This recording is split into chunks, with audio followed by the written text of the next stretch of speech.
মিতার কুকিং এ আপনাদের সকলকে স্বাগত। চলুন রেসিপিটি দেখা যাক। এসে গেছি নতুন একটা রেসিপি নিয়ে। আজকের রেসিপি হচ্ছে রুই মাছের পাতলা ঝোল। রুই মাছের পাতলা ঝোল বানাতে যা যা উপকরণ লাগবে আপনাদের দেখাচ্ছি। এখানে আছে 4 পিস রুই মাছ নিয়েছি, কেটে ধুয়ে পরিষ্কার করে নিয়েছি। 2টো ঝিঙে কেটে নিয়েছি এরকম করে লম্বা করে। 2টো আলু আমি এরকম লম্বা করে কেটে নিয়েছি।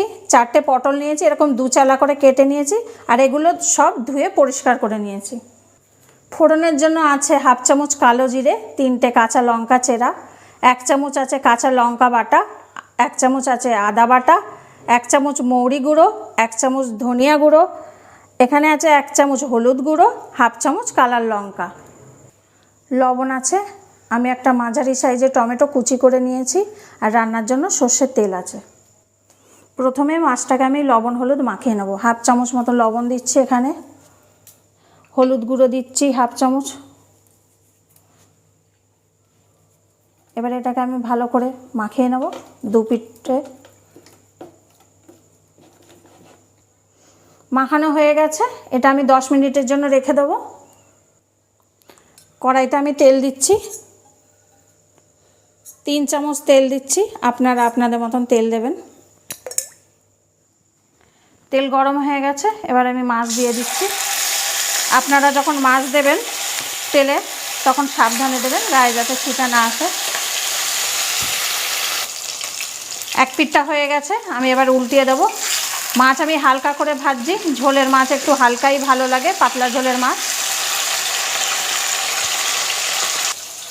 মাছ ভাজা হয়ে গেছে, আমি এবার প্লেটে তুলে নিচ্ছি। মাছ ভাজা হয়ে গেছে, আপনারা এইভাবে ভাজবেন, বেশি কড়া করে ভাজবেন না। তেল গরম হয়ে গেছে, কালো জিরেটা দিয়ে দিলাম, আর চেরা কাঁচা লঙ্কাটা দিয়ে দিলাম। একটুখানি নেড়ে নেব, ভালো গন্ধ বেরোলে সবজি দেব। আলু দিয়ে দিলাম,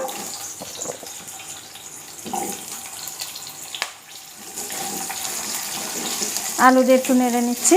এর সাথে আমি পটলটাও দিয়ে দেবো, দিয়ে 2 মিনিট আমি এটাকে ভেজে নেব। এখন আমি 1/2 চামচ লবণ দেব।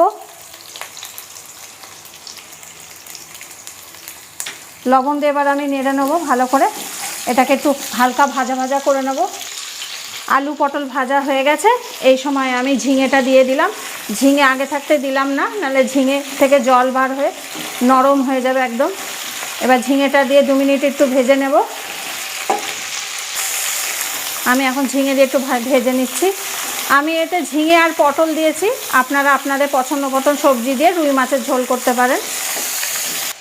আমি একটা মশলার পেস্ট বানিয়ে নিয়েছি, এর মধ্যে আদা বাটা, কাঁচা লঙ্কা বাটা, মৌরি গুঁড়ো, ধনে গুঁড়ো, লঙ্কার গুঁড়ো, হলুদ গুঁড়ো দিয়ে আমি এটাকে জল দিয়ে পেস্ট বানিয়ে নিয়েছি। এটা আমি তরকারিতে দেব। এবার আমি মশলার পেস্ট দিয়ে দেব, দিয়ে এটাকে আমি ভালো করে কষে নেব।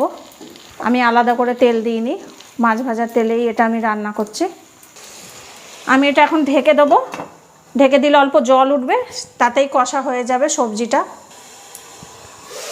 এবার আমি ঢাকনাটা খুললাম, জল উঠেছে, এই জলেই এবার আমি কষে নেব। এবার আমি টমেটোটা দিয়ে দেবো,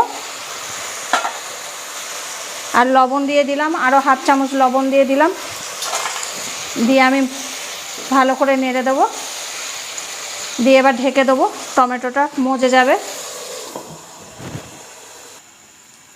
এবার আমি ঢাকনাটা খুললাম, কষা হয়ে গেছে, আমি এবার জল দিয়ে দেবো। এবার আমি উষ্ণ গরম জল ঢেলে দিচ্ছি, 1 কাপ দিলাম, আর একটু জল দেবো।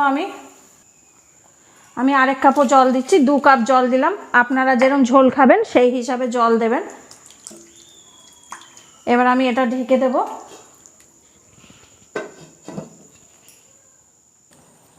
ঢাকনাটা আবার খুলছি, তরকারিটা ফুটে গেছে, আমি এবার মাছ দিয়ে দেব।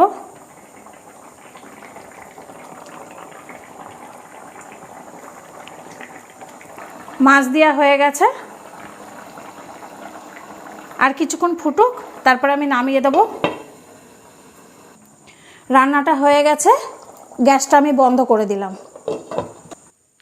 রান্না হওয়ার পর এরকম দেখতে লাগছে।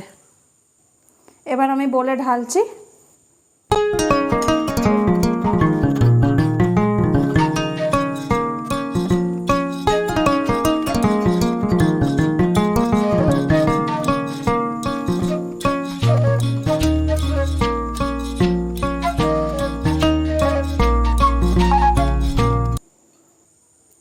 রান্নাটা হয়ে গেছে, আপনারা তো দেখলেন রান্নাটা কেমন করে করলাম।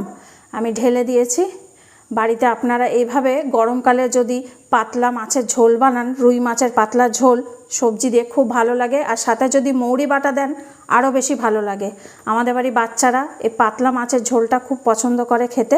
রেসিপিটি যদি ভালো লেগে থাকে তাহলে লাইক, কমেন্ট, শেয়ার এবং সাবস্ক্রাইব করবেন। আর যদি ভালো না লাগে তাহলে ডিসলাইক দিয়ে কমেন্ট করে জানাবেন। সকলে ভালো থাকবেন। আসি তাহলে।